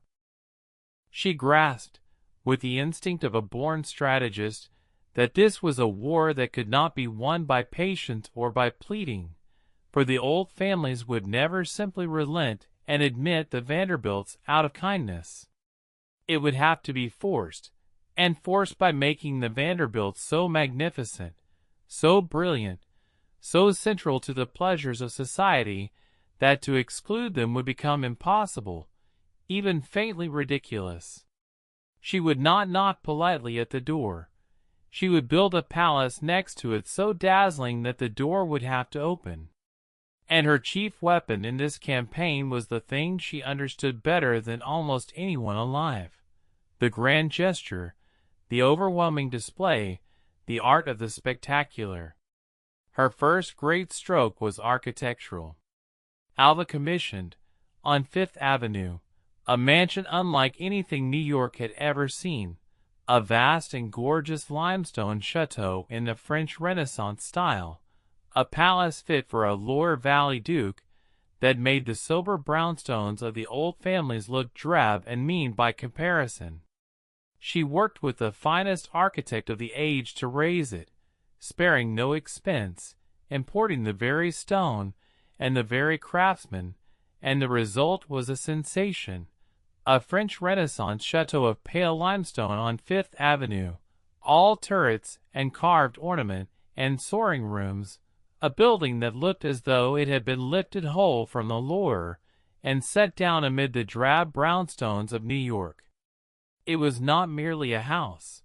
It was a manifesto, a weapon, an argument in stone that the Vanderbilts belonged among the great, whatever the old families might say. Alva understood, as few did, the power of sheer visible magnificence to compel respect, that a society obsessed with appearances could be conquered by appearing grander than everyone else. Where the old money prided itself on a certain sober restraint, on not showing off, Alva went in exactly the opposite direction. She would overwhelm them, outbuild them, outdazzle them, until her splendor simply could not be denied. It announced in stone that the Vanderbilts had arrived and would not be ignored. And then, in 1883, she prepared her masterstroke, a costume ball of such unprecedented, staggering magnificence that all of New York was desperate to attend, a ball that would be the talk of the age, that everyone who was anyone simply had to be seen at. And here Alva sprang her trap. For it happened that Mrs. Astor's own daughter longed to attend the great ball, but Alva let it be known, with exquisite calculation, that she could not possibly invite the young Miss Astor, because Mrs. Astor had never called upon her, had never formally acknowledged her, and one could hardly invite a family with whom one was not acquainted. The message was unmistakable. If Mrs. Astor wished her daughter to attend the ball of the season, the Queen of New York society would first have to climb into her carriage, drive to the Vanderbilt châteaux, and leave her card, to acknowledge, at last, the family she had spent years pretending did not exist. And Mrs. Astor did it. Cornered, outmaneuvered, unwilling to disappoint her daughter, the great gatekeeper of New York society drove to Alva's door and left her card, and in that single moment, the war was over and Alva had won. And the ball itself, when it came, more than justified all the scheming. It was a costume ball of unprecedented splendor, the great new château thrown open and transformed into a fairyland of flowers and light, hundreds of the most important people in New York arriving in fabulously elaborate costumes, as historical figures, as kings and queens and characters of legend, as symbolic figures dripping with real jewels, to dance through the night in rooms of staggering magnificence. There were intricate costume quadrilles rehearsed for weeks, one of them famously a star quadrille of ladies gowned to represent the heavens, their costumes trimmed with real gems that flashed under the lights. The whole affair cost a sum that beggared belief, and it was reported in breathless detail across the country, feeding a public hunger for the doings of the fabulously rich. The Vanderbilts were acknowledged, the doors of society swung open, and the 1883 ball went down in history as one of the most spectacular entertainments ever given, a triumph that announced the arrival of the new money at the very summit of New York society. It is worth savoring the sheer brilliance of the stroke, for it reveals Alva's peculiar genius. She had understood that Mrs. Astor's power rested on the fiction that certain people simply did not exist socially, and she had found the one lever that could break the fiction, the Queen's love for her own daughter, and the daughter's desperation to attend the ball everyone was talking about. Alva did not ask for acceptance. She made acceptance the price of a thing Mrs. Astor wanted more, and she made it publicly, so that to refuse would be to disappoint her child before all of society. It was chess of the highest order, played by a woman who understood exactly how her world worked, and exactly where its rules could be turned against their guardian. Alva Vanderbilt had taken on the most powerful woman in America and beaten her, not with pleading, but with sheer force of will and spectacle, and with a strategist's cold, precise understanding of the game. It was the defining victory of the new money over the old, and it made Alva, overnight, one of the great social powers of the age. And she did not stop building. At Newport she raised, as her summer palace, a dazzling marble house modeled on the grandeur of Versailles, one of the most sumptuous of all the Newport cottages, a temple of gold and marble that announced her supremacy in stone once again. She spent, She entertained, she dominated, she got her way, driving all before her with the same relentless force. She was not, by all accounts, an easy or a gentle woman, imperious, demanding, quick-tempered, certain of her own rightness. She ruled her household and her circle as she had conquered society, by sheer overpowering will. People admired her, feared her, and did as she wished.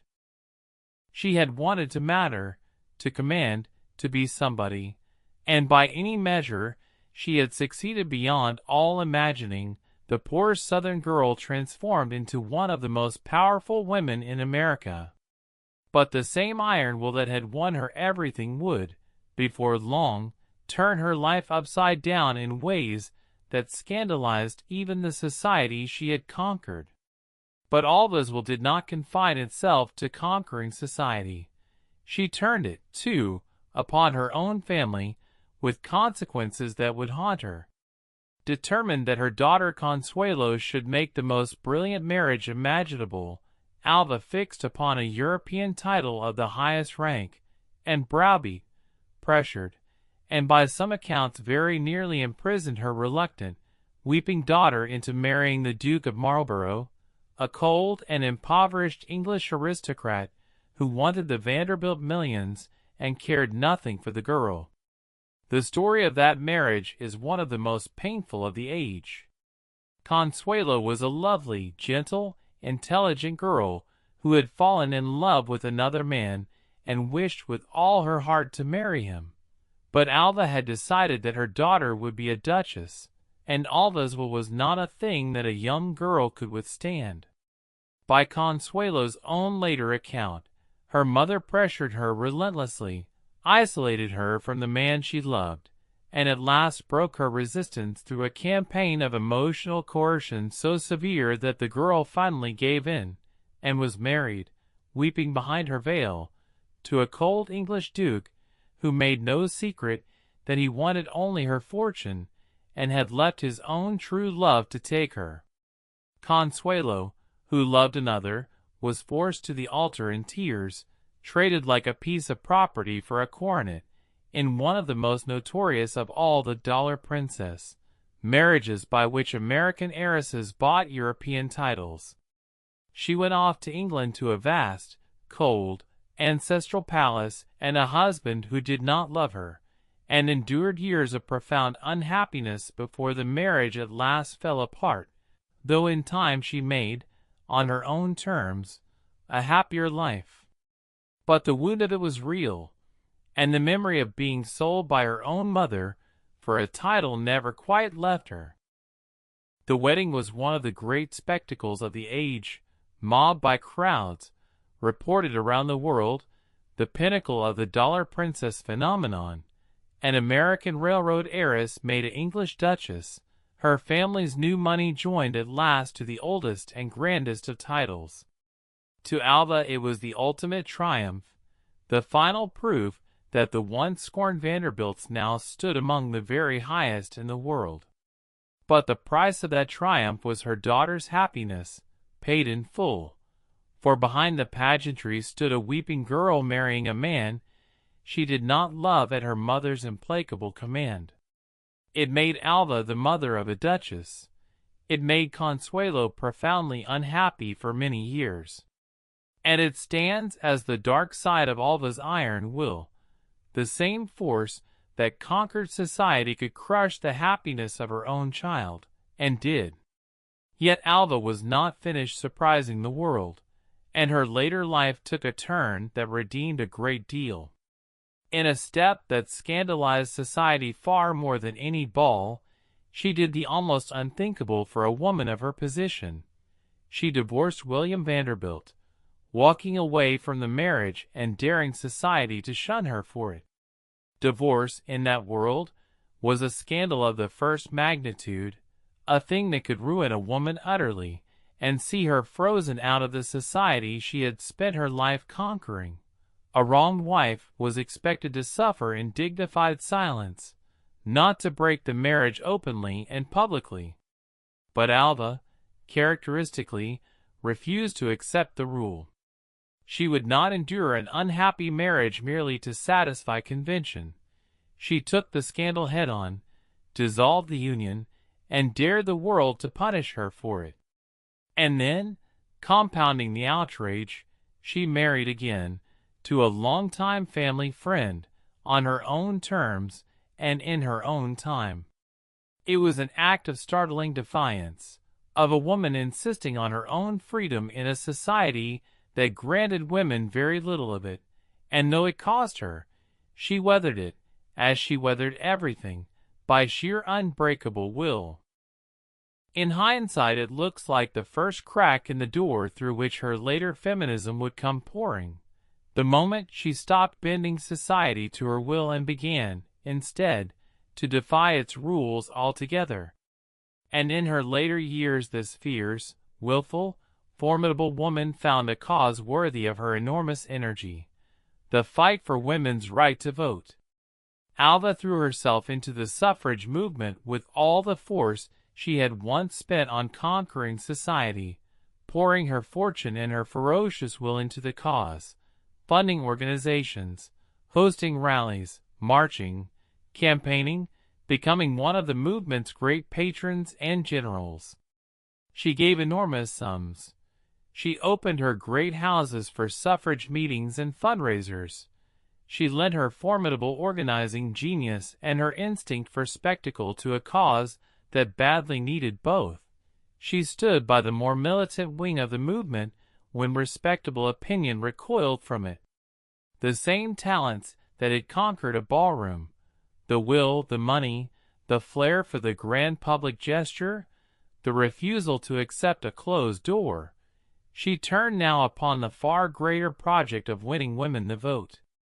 It was as though all her fierce energy, so long spent on the narrow game of social status, had at last found a purpose worthy of it. And there is a real and moving irony in it. The woman who had ruthlessly forced her own daughter into a cage of a marriage spent her final decades fighting to shatter the cage that confined all women, atoning, perhaps, in her own iron way, for the freedom she had once denied her child by fighting for the freedom of women everywhere. The woman who had battered her way into a world ruled by rigid conventions spent her last decades battering down conventions altogether, fighting for the freedom of women everywhere. She had forced her daughter into a cage of a marriage. She ended her life fighting to free her whole sex from the cage of their time. And there was, near the end, a kind of reconciliation and a kind of vindication together.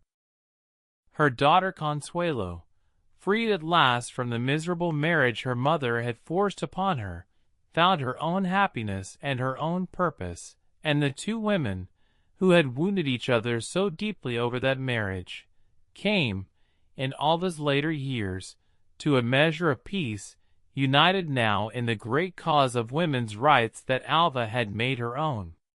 The mother who had once sold her daughter for a coronet, and the daughter who had wept behind her wedding veil, stood together at the last on the same side, fighting for the freedom of women.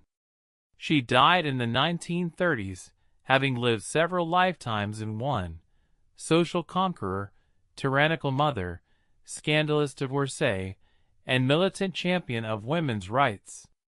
There is a wholeness to her story, when you stand back and see it entire, that is almost startling. The girl who watched her family ruined and vowed to rise. The young wife who forced open the gates of society.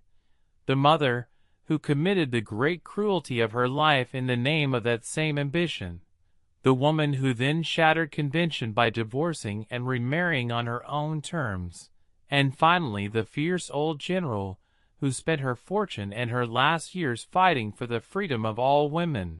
It is the arc of someone who began by mastering the rules of her world and ended by trying to tear them down, who learned, across a long and stormy life, that the game she had won so brilliantly was not, after all, worth winning, and that the real battle was against the cage itself.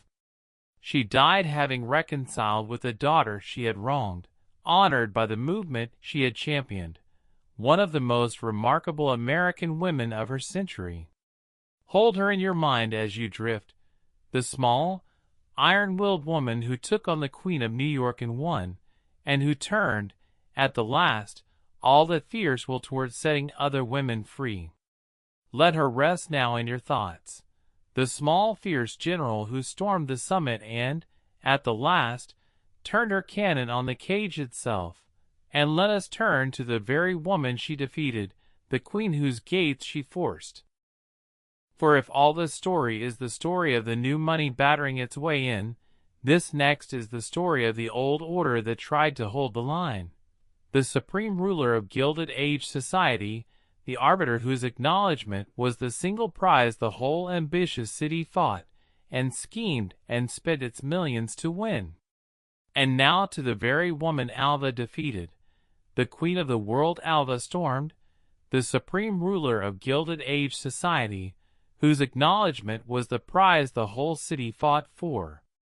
Long before she was known to all of New York simply as the Mrs. Astor, as though there were no other, she was Caroline Schermerhorn, born into the oldest and most impeccable of the old Knickerbocker families, the aristocracy of aristocracies, the original elite of Dutch and English New York, whose position rested not on new-made millions, but on generations of established respectability.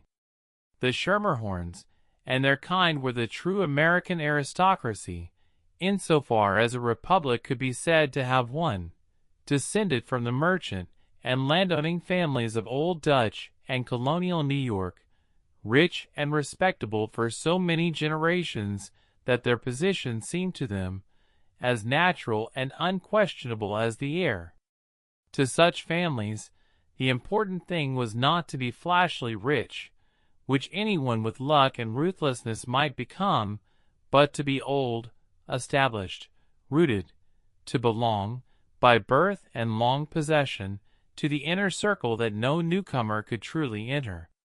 She married into the Astor family, itself vastly wealthy and long established, and thus united in her own person the two things that mattered most in her world: impeccable old lineage and enormous old money. There is a small telling detail in the very name by which she conquered. There were several Astor wives in New York, and to settle once and for all that she was the Astor lady who mattered, Caroline simply took to styling herself Mrs. Astor, with no first name at all, as though there could be no other, and made it stick, so that in the newspapers and the drawing-rooms of the age, the Mrs. Astor meant her and her alone, a claim to supremacy encoded in a name. It was exactly the kind of quiet, absolute assertion of primacy that defined her. And from that unassailable position, with a combination of iron will, rigid principle, and immense social ambition, Caroline Astor set out to do something no one had quite done before: to organize, define, and rule the whole of New York high society, and to appoint herself its queen. Her reign rested on a simple and ruthless idea: that society must have boundaries, and that someone must guard them.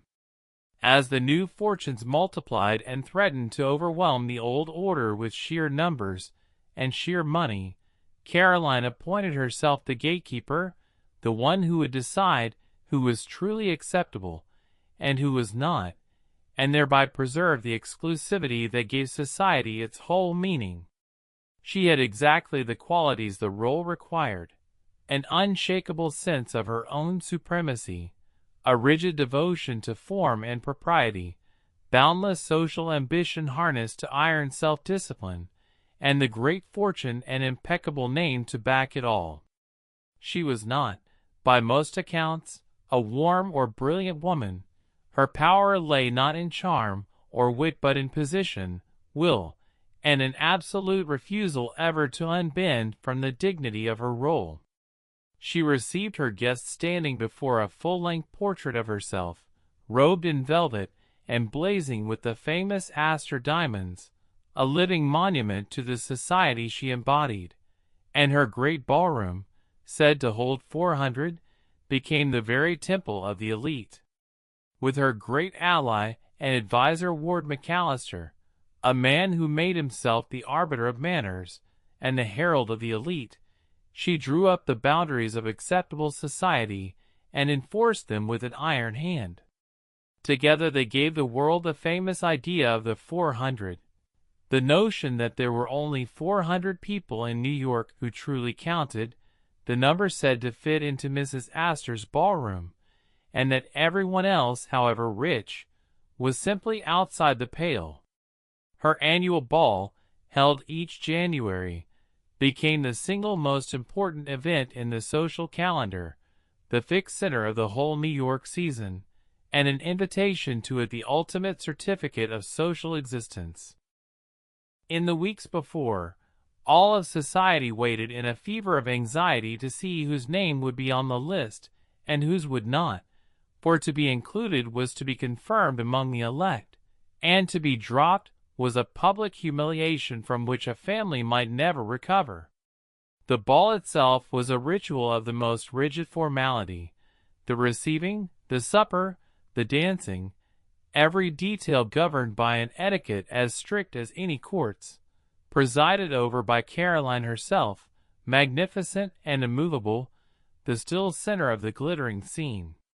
Picture her on the night of her great ball, stationed at the head of her ballroom to receive a stout, dignified, richly gowned woman past her first youth, standing very straight beneath a huge portrait of herself, wearing the fabled Astor diamonds in such profusion, at her throat, across her bosom, in her hair, that she seemed to glitter from head to foot, a living idol of the wealth and exclusivity she embodied. The guests approached her in turn to make their greeting, and the warmth or coolness of her response, the exact degree of her graciousness, was read by all as the measure of their standing. She held court like a monarch, receiving beneath the full-length portrait of herself, dripping with the famous Astor diamonds, and her nod or her cold shoulder could decide a family's fate. To be greeted warmly by Mrs. Astor was a triumph to be treasured. To be met with her cool, distant civility was a warning. To be cut by her altogether was social death. In a republic that prided itself on having no aristocracy, she had made herself very nearly a queen, and New York, for all its democratic boasting, bowed. For a generation, her power was very nearly absolute, and she used it to hold the line against the rising tide of new money, to keep the old order intact against the vulgar upstarts battering at the gates. To her, the Vanderbilts and their kind were precisely the sort of people society existed to keep out. New, raw, showy, their fortune made in one rough generation from railroads, without the patina of age and gentility that alone, in her view, conferred real standing. She could not stop them being rich. She could stop them being received, and for years she did, simply declining to acknowledge them, treating the greatest of the new fortunes as though it did not exist. It was a strange kind of power, this power of the cold shoulder, resting on nothing but everyone's agreement to honor it, and yet it was real, and it stung, and it drove the excluded to extraordinary lengths to break it, as Alva Vanderbilt would so brilliantly prove.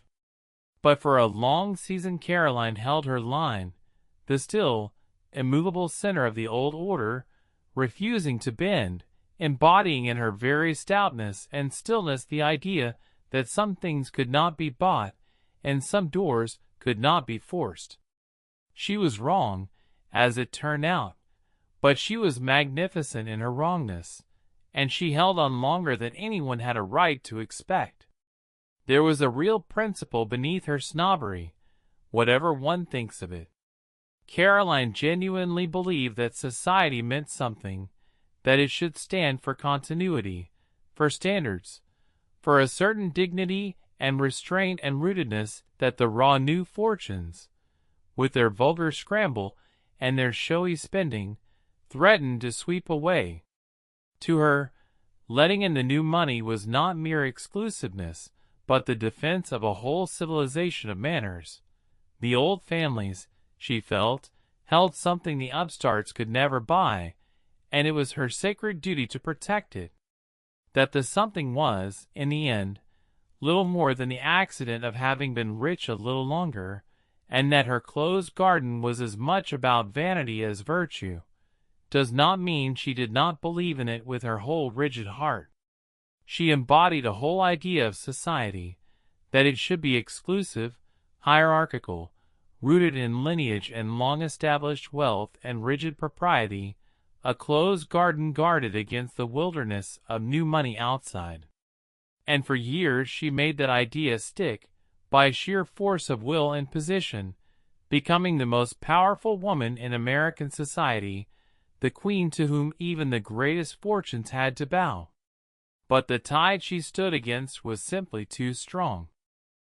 The new fortunes were too vast, too numerous, too determined, and in the end, as we have seen, even the great Mrs. Astor was forced to yield, cornered by Alva Vanderbilt into that famous surrender, obliged at last to acknowledge the very new money she had spent her reign excluding. She yielded because she had to, because the alternative was to see her daughter miss the ball of the season and to be publicly outmaneuvered. But the gesture, small as it seemed, was enormous in its meaning. The queen had bowed to the upstart. The gate she had guarded so long had been forced. And once the Vanderbilts were admitted, the whole logic of exclusion began to crumble. For if the new money could not be kept out, then the old walls meant nothing, and the exclusive little world of the 400 was destined to be swept away by the sheer rising flood of new wealth. And there is a certain tragic grandeur in her long, doomed defense of the old order, for she was fighting, in the end, not for mere snobbery but against time itself, against the sheer irresistible force of a changing age, and no however iron could hold that tide forever. She went on reigning for years yet, still grand, still formidable, still the first lady of society by long habit and force of will, but the ground was shifting beneath her, the exclusive little world she had built and ruled slowly widening and loosening and slipping from any single hand's control, and she knew it.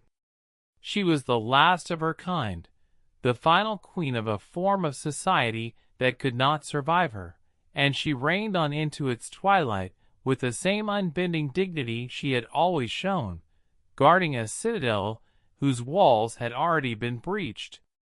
It was the beginning of the end of the old order she embodied, the moment the walls of her exclusive garden were finally breached. Her later years carried a poignancy that no amount of diamonds could soften. As she aged, the world she had ruled began to change beyond recognition. The rigid, exclusive society she had built gave way to a larger, looser, more moneyed world she no longer commanded, and the very idea of a single queen of society faded into the past. The new generation had less patience for a single arbiter. The fortunes had grown too many to be ranked by one woman's list, and the rigid, ceremonious world she had built came to seem, to the young, old-fashioned, and a little absurd. Even her great herald turned to dust in her hands. Ward McAllister, grown vain and indiscreet, published a gossipy memoir spilling the secrets and absurdities of the society he had helped to rule, and society, mortified, dropped him cold, and Caroline, who could not be associated with such vulgarity, let him fall, so that the man who had made himself the arbiter of the elite died largely forgotten by the very world he had served. It was a glimpse of how pitiless that world could be even to its own high priests. She grew isolated in her grandeur, a monument to an age that was quietly passing around her. And in her final years, her mind began to fail her, And here the story turns from the merely poignant to the almost unbearably so, for it is said that in her last days, her memory gone, her grip on the present loosened, she would dress herself in her full finery and her famous diamonds, and descend the great staircase of her mansion to greet the guests at balls that existed only in her mind, receiving with perfect gracious dignity the ghosts of a vanished society, moving among the phantoms of the glittering world over which she had once reigned supreme, welcoming to her ballroom the shades of people long dead or long gone, the last faithful queen of a court that had dissolved into memory. There is a terrible poetry in it, and a terrible justice too, for she had given her whole life to a world of pure appearance, a kingdom of surfaces and forms with nothing very solid underneath, and at the last, when her mind let go of the present, it was that world of ceremony that remained, the receiving and the curtsying and the gracious welcoming of guests, performed now for no one at all. She had been the queen of a society, and she ended as the queen of a society of ghosts. There is no more haunting image in all the story of the Gilded Age than that, the great Mrs. Astor, alone in her marble house, curtsying to empty air, still performing, to the very end of her mind, the only role she had ever known. By the time of her death, the New York she had ruled was already dissolving into a new and larger and looser world, one with no single queen and no closed garden, where the sheer flood of new money had washed away the old exclusive certainties forever. She died in 1908, and with her passed the whole era of the old social queen, the age of the closed garden and the 400. She had been the most powerful hostess America ever produced, the woman who defined an age, and she ended it receiving imaginary guests in an empty house, the last queen of a kingdom that had already ceased to exist. Hold her gently as sleep draws near, the great gatekeeper, guarding to the very end the gates of a world that was already gone. Let the old queen rest now, curtsying to her ghosts, and let us turn at the last to a woman who watched all of this, the conquering and the guarding, the balls and the wars and the marriages, from within, and understood it as no one else ever would. And now the last of our three, not a conqueror of society nor a queen of it, but something rarer and, in the end, more lasting, the one who was born inside the gilded world, saw straight through it, and made herself immortal by writing its truth. Long before she was one of the greatest of all American novelists, she was Edith Newbold-Jones, born into the very heart of old New York society, into a wealthy, respectable, impeccably established family of exactly the kind Mrs. Astor guarded and Alva besieged. Indeed, it is often said that her own family were the very people who inspired the phrase, "keeping up with the Joneses." So grand and so envied was their style of living. She grew up, then, in the bosom of the Gilded Age elite, in its mansions and at its dinners, steeped from birth in all its rituals and rules and unspoken cruelties, and from very early she felt herself to be, somehow, a stranger in it, a clever, bookish, imaginative girl in a world that had no use for a woman's mind, that wanted its daughters decorative and marriageable and silent, and regarded a lady who wished to write with faint distaste. For that was the cage that closed around Edith. Not poverty, not exclusion, but the stifling, smothering conventionality of her own privileged world. Old New York society expected a girl of her class to make a good marriage, run a good household, keep to her proper sphere, and never, ever, do anything so unladylike as to have serious ambitions of her own. Edith's hunger for books and ideas and expression was met with incomprehension and mild disapproval. She was educated haphazardly, chiefly by her own voracious reading in her father's library, and pushed, as all such girls were pushed toward the marriage market. From her earliest childhood, she was different. A solitary, intensely imaginative girl who told herself stories before she could even read, who lived half in a world of her own making, who hungered for books and ideas with a passion that alarmed her conventional family. She spent parts of her childhood in Europe, absorbing its art and its languages and its beauty, and returned each time to a New York that felt narrower and more stifling than before. She was clever far beyond what her world thought seemly in a girl. Her mother, a cold and fashionable woman much concerned with propriety, discouraged her scribbling and steered her firmly toward the only future a girl of her class was permitted. It was a peculiar kind of deprivation, not of comfort, for she had every luxury, but of purpose, of scope, of any outlet for a mind that was among the finest of its generation. She was a thoroughbred harness to a milk cart, and she felt it, achingly from very young. She married, as expected, a wealthy Boston gentleman named Teddy Wharton, a man of her class and no particular depth, kindly enough at first but temperamentally and intellectually a poor match, and settled into the life of a society wife, a life of houses and entertaining and travel that left her deepest self starved and unexpressed. The marriage was, in the ways that mattered most to her, a long loneliness.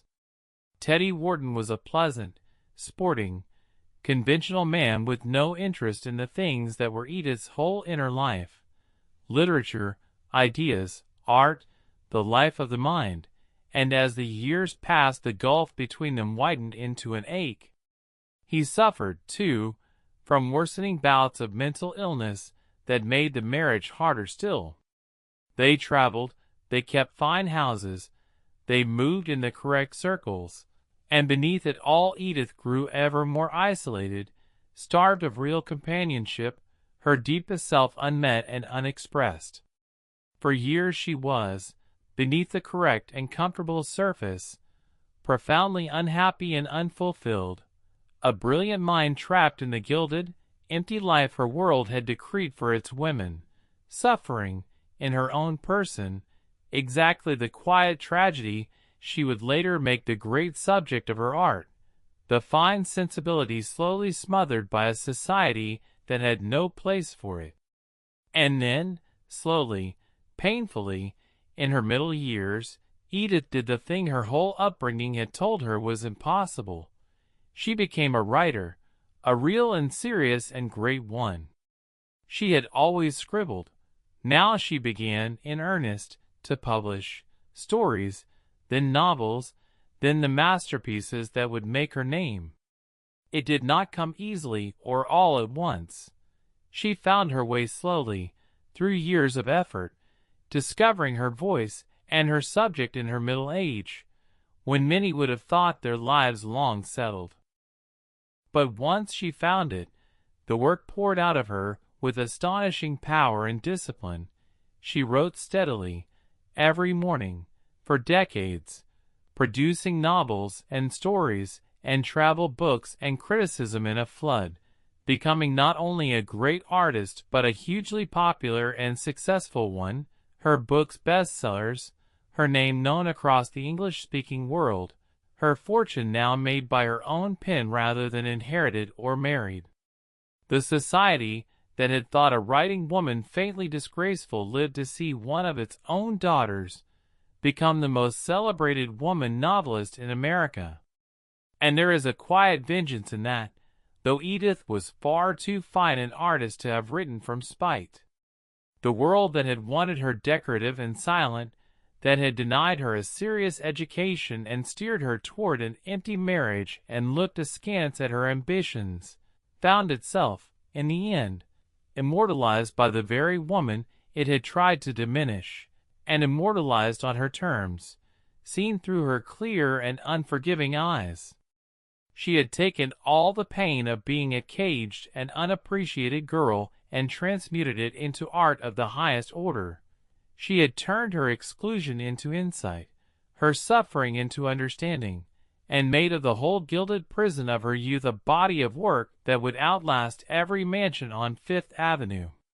And the great subject she found, the material she knew better than anyone alive, was the very world she had been born into, the glittering, rigid, merciless society of old New York, with all its beauty and all its cruelty, its exquisite manners and its crushing conventions, its destruction of the sensitive and the different in the name of propriety.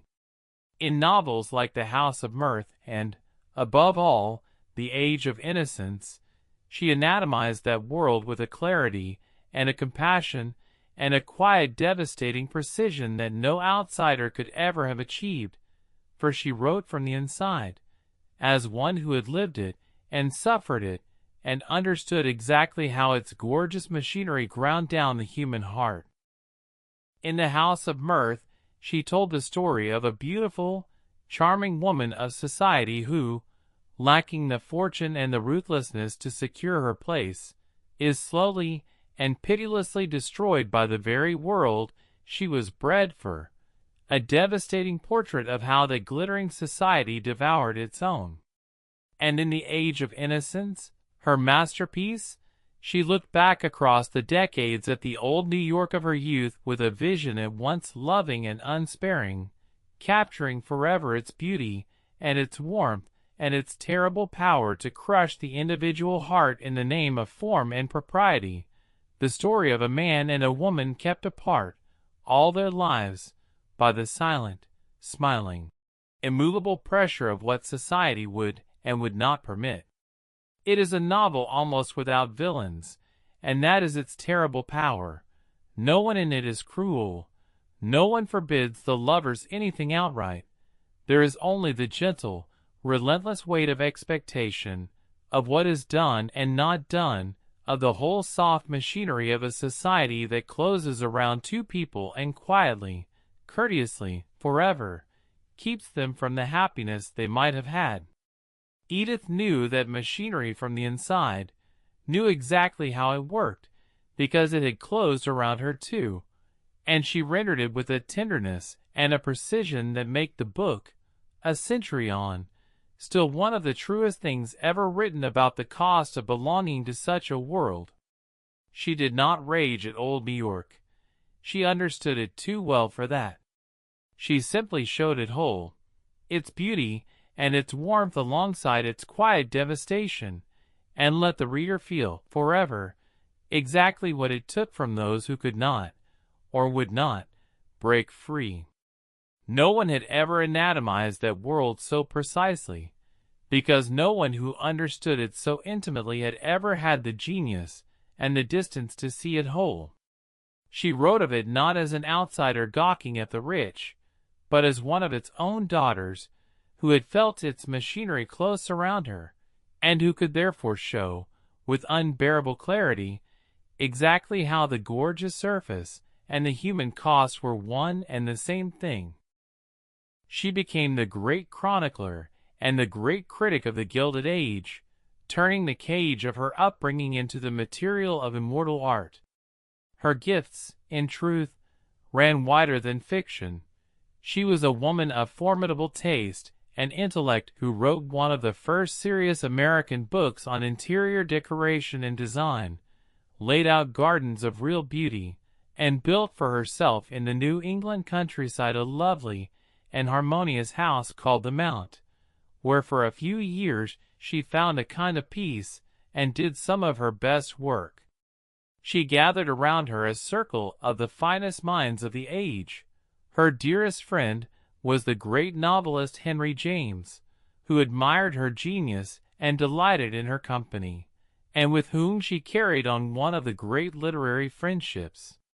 She was, in short, becoming the person she had always been meant to be, not the decorative society wife her world had ordered, but a serious artist and thinker moving among her equals at last. And as her art flowered, her courage grew, and she remade her own life as well. It took great courage, for divorce was still a scandal that could cost a woman her place in the world, and Edith was no rebel by temperament, but a deeply conventional woman in her manners and her sense of form. Yet she had come, at last, to understand that she could not spend the whole of her one life smothered in a marriage that starved her, and she chose freedom over propriety, herself over the rules. She freed herself, at last, from the unhappy marriage that had constrained her for so long, going through the painful scandal of divorce, and she left New York and the stifling world of her birth altogether, settling in France, where she built a life of her own choosing, on her own terms, writing, gardening, surrounded by friends who valued her mind, honored as one of the great literary figures of her age. When the Great War came, she threw herself into relief work for refugees and the wounded with tremendous energy, for which a grateful France decorated her. In France she found, at last, the life her nature had always craved, a world that valued intellect and art and conversation, a circle of writers and thinkers who met her as an equal, a home she made beautiful and entirely her own, gardens she loved, work that flowed. She wrote prolifically, and was showered with honors. When the Great War broke over Europe, she did not retreat to safety but flung herself into the relief effort with formidable energy and organization, establishing workrooms for unemployed women, hostels and schools for refugees, care for the tubercular and the displaced, traveling near the front, raising great sums, work for which a grateful France awarded her the Legion of Honor, and which revealed, beneath the reserved and elegant novelist, a woman of tremendous practical courage and heart. And her genius was recognized as it deserved. She became the first woman ever to win the Pulitzer Prize, awarded for The Age of Innocence, that perfect and heartbreaking portrait of the very society that had tried to make her small. She was, to the end, a woman of exquisite precision and reserve, formal in her manners, exacting in her tastes, private in her deepest feelings, carrying always something of the old New York she had fled in the very perfection of her dress and her houses and her prose. But beneath that polished surface burned a fierce independence and a clear, unsentimental understanding of exactly how her world had worked and exactly what it had cost. She had begun as a caged daughter of the 400, expected to do nothing but marry well and stay silent. She ended as one of the most celebrated writers in the world, a free woman living exactly the life she chose, who had taken the whole gilded world that constrained her and pinned it forever, gorgeous and terrible, to the page. Her books endured, and endure still, read and taught and loved, adapted for stage and screen, a century after the world they described dissolved, so that the vanished society which had wanted her silence speaks to us now, forever, in her voice, and is remembered very largely as she chose to show it. There is a deep justice in that. The 400 are forgotten. Mrs. Astor's ball is a footnote, but the clever, stifled girl they tried to keep small became the one who would tell their story to all the ages after, and tell it on her own terms. She died in France in the 1930s, far from the New York of her birth, having outlived and outshone the entire society that had never quite known what to do with her. She lived out her last years in France, in her beautiful houses and gardens, working nearly to the end, surrounded by devoted friends, honored across the world, a grand and formidable old woman who had made, entirely by her own gifts and her own courage, a life of meaning and freedom and lasting achievement out of the narrow materials her world had handed her. When she died, in the late 1930s, she was mourned as one of the great figures of American letters, the girl who had been told to stay decorative and silent, buried at last as an immortal. Hold her in your mind as you drift towards sleep, the clever, stifled girl who became a great artist, who could not change the gilded cage she was born in, and so did something better. She understood it, and she wrote it down, and she made it immortal, and she walked out of it into a life and a fame entirely her own. 3 women, then, and 3 ways of meeting the same gilded world. Alva, who came from nothing and stormed its gates by sheer force of will, conquering society, and then, in her fierce old age, turning to tear down the cage that bound all women. Caroline, born at its summit, who gave her whole life to guarding the old order and reigned as its queen, only to end her days curtsying to the ghosts of a world already gone. And Edith, caged inside its beauty and its cruelty, who could not change it, and so did something greater. She saw it whole, and understood it, and wrote it down so truly that it will live as long as anyone reads. The social climber, the gatekeeper, and the artist, between the 3 of them, they hold the entire meaning of the age, its ferocious ambition, its rigid pride, and the human cost of both, redeemed at the last into something that outlived all the mansions and all the balls. The marble palaces are gone now, most of them, torn down within a generation. The 400 are dust. The great wars over invitations that consumed so many lives seem, from here, almost unbearably small. But Alva's daughters got the vote, and Edith's books are read, and something true remains. And so we leave Gilded Age New York and the 3 remarkable women who lived at its heart. Alva, who stormed the gates and remade society by sheer force of will. Caroline, who guarded those gates to the last and reigned as its queen. And Edith, who was born inside it, saw through it, and made herself immortal by writing its truth.